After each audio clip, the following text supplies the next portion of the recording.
Tidak ada satu orang pun yang tidak membutuhkan sandaran di dalam kehidupannya. Apapun yang ada di dalam diri manusia, itu perlu memiliki sandaran.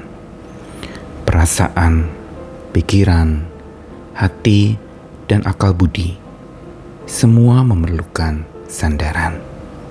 Karena butuhnya manusia akan sandaran, menegaskan betapa rapuhnya dia.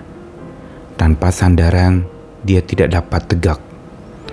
Tanpa sandaran, dia bahkan tidak dapat membangun kesadaran yang benar.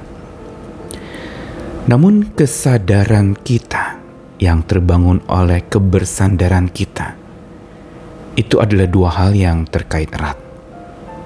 Apa yang kita sadari dalam hidup kita, itu terbentuk berdasarkan apa yang kita sandari.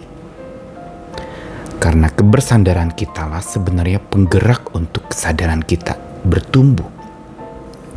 Karena itu betapa pentingnya untuk kita bisa menentukan apa yang menjadi sandaran hidup kita, atau siapa yang menjadi sandaran hidup kita. Pilihan sandaran ini menentukan pulihnya kesadaran kita. Saya Nikolas Kurniawan kembali menemani di dalam Sabda Tuhan.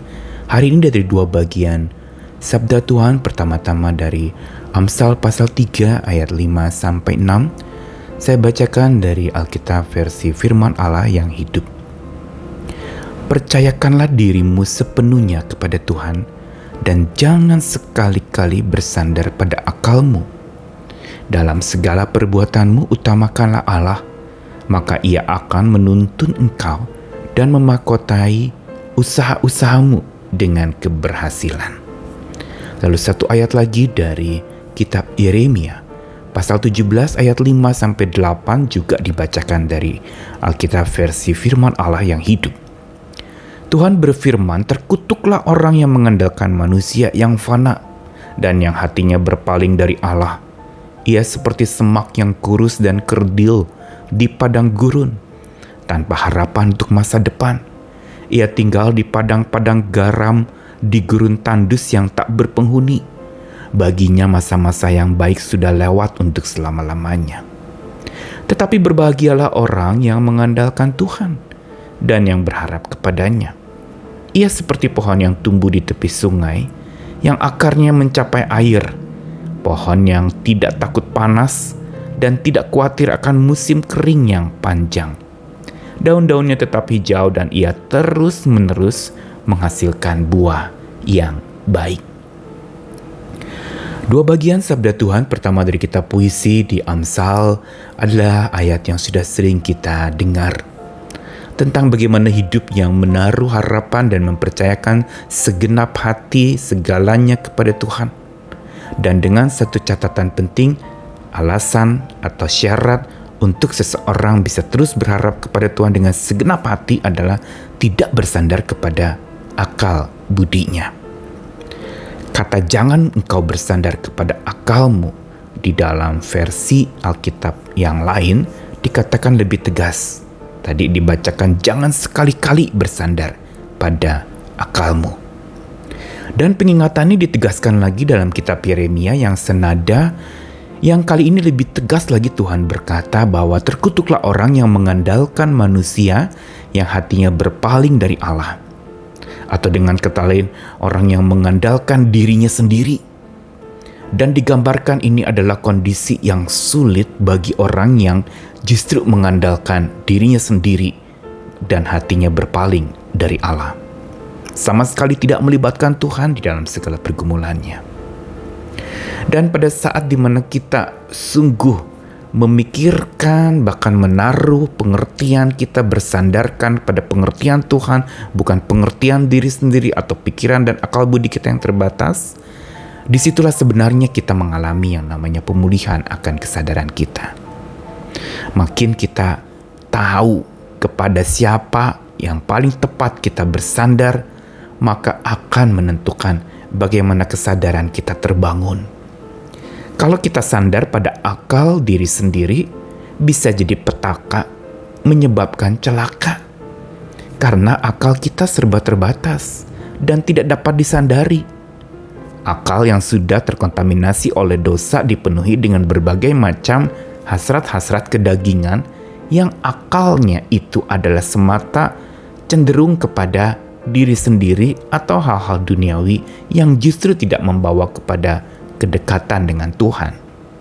Sandar pada akal sendiri selalu menyebabkan petaka, bahkan tidak sedikit yang menyebabkan celaka. Karena begitu terbatasnya akal kita dan tidak dapat disandari, tidak dapat diandalkan sama sekali. Namun ketika kita bersandar pada pencipta akal budi kita, yaitu Allah sendiri, maka kita akan beroleh pusaka dan hati pun menjadi lega. Yeremia pasal 17 tadi dikatakan, ia akan seperti pohon yang tumbuh di tepi sungai.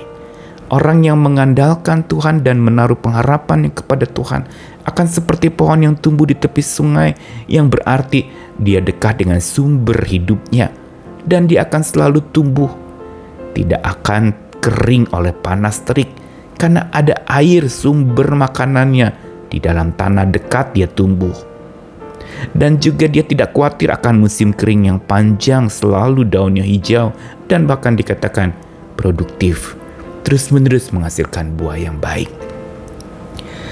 Syaratnya adalah sandar pada pencipta akal budi kita, bukan sandar pada akal budi kita.